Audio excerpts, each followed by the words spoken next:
says, "Read in the name of thy Lord, who created man out of a mere clot of congealed blood. Read, and thy Lord is most bountiful. He who taught the use of the pen, taught man that which he knew not." So of course, this is the theological, philosophical framework without which it's impossible to understand the status of Palestine in Islam.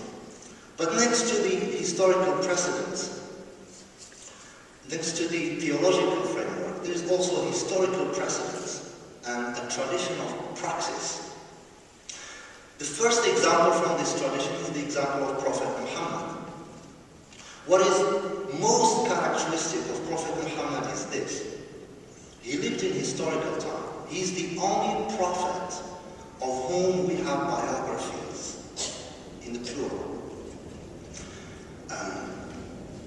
Not just one biography, but multiple biographies, which allows both corroboration of the fact. The second thing that's characteristic about Prophet Muhammad, and by the way, he's not considered any better than any other prophets, Jesus or Moses, or he's just simple human being like the other prophets. But these are just simple historical characteristics. He lived in historical time, in a time when the science of archiving was much more sophisticated, and it was possible to compile portraits of this man in biographies from multiple sources that allow us analysts today to compare and contrast and corroborate evidence. He was also, what's also characteristic about Muhammad, he succeeded not only in conveying the message, but in establishing Islam as a state all over the Arabian Peninsula.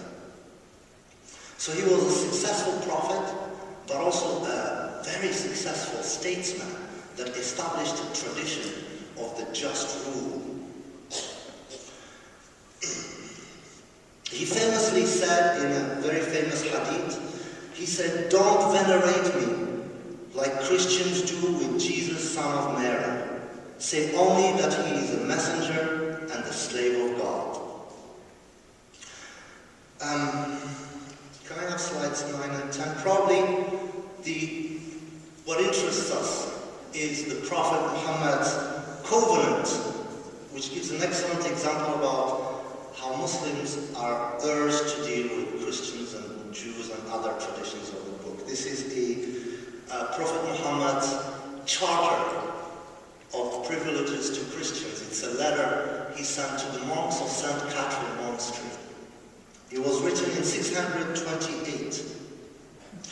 He granted the charter of privileges to the monks of St. Catherine in Mount Sinai.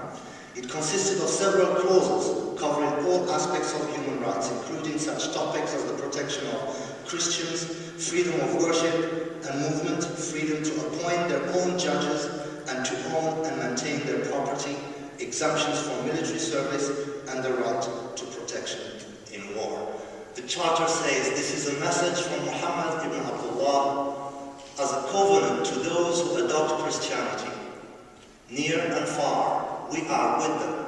Verily, I, the servants, the helpers, and my followers defend them, because Christians are my citizens, and by Allah, I hold out against anything that displeases them. No compulsion is to be on them. Neither are their judges to be removed from their jobs, nor their monks from their monasteries. No one is to destroy a house of their religion, to damage it, or to carry anything from it to the Muslims' houses. Should anyone take any of these, he would spoil God's covenant and disobey his prophet. Verily, they are my allies and have my secure charter against all that they hate. No one is to force them to travel or to oblige them to fight. The Muslims are to fight for them. If a female Christian is married to a Muslim, it is not to take place without her approval. She is not to be prevented from visiting her church to pray. Their churches are to be respected. They are neither to be prevented from repairing them, nor the sacredness of their covenants.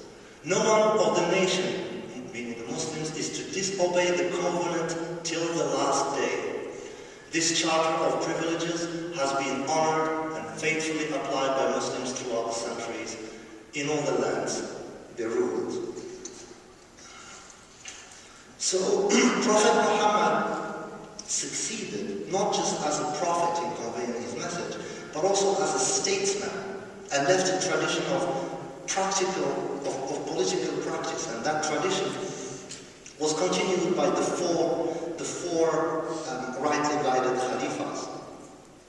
And in general, between the text of the Quran and the practice of the Prophet, continued by the four Khalifas, Islam produced the tradition of the just rule that remains a model admired even today. I want to give a few examples of this tradition of political practice as it relates to Palestine. Palestine joined the Islamic policy, the Islamic Ummah, very early on, in 637. The Islamic history in Palestine can be divided in two major phases. The first period runs from 637 until the European Crusades stormed the city in 1099. This period is associated with the magnificent figure of Umar ibn Khattab. The second period starts from 1187, when Salah ad-Din liberated Palestine from the Crusades. And it goes until 1948 and the establishment of the State of Israel. And it is associated with, again, another magnificent figure, the figure of Salah ad-Din. In other words, Palestine has been under Muslim rule from 637 to 1948. Except for 90 years it was under Crusader occupation, and the last 63 years it has been under Israeli occupation. So let me look at the first phase a little bit. It's associated with the figure of Omar, and most of you who travel to Palestine are probably aware of the wonderful interfaith tradition that exists between Christians, Muslims and Jews in Palestine. I'm not talking about Zionists, because there are Jews who still call themselves Palestinian Jews today. Still Palestinians and Jews, and have wonderful relations with their Muslim and Christian neighbors. Those communities lived on the basis of one piece of paper established by Omar ibn Khattab. It's known as the Pact of Omar. To the present, it constitutes the foundation of the norms that organize the relationship between communities. They have lived together for all these hundreds of years on the basis of the Pact of Omar. So Omar was the living embodiment of the doctrine of equality before the law. For example, there's a lot of stories and narrations about him when he appeared in court, and the judge wanted to show him some respect for the office he held. He desired that no preference should be shown to him in any way, and that the law must have its course. There is the famous instance when the envoy of the Byzantine emperor came to Medina looking for him. He expected that Khalifa Omar would be living in a heavily guarded palace. The envoy found no palace and no guard. He found him sitting in the mosque in the company of ordinary people. In April 637, Omar traveled to Jerusalem in person to receive the peaceful surrender of the Muslim city. In Encyclopedia of Islam, Mufti Mukarram Ahmed describes Omar's journey with this funny anecdote.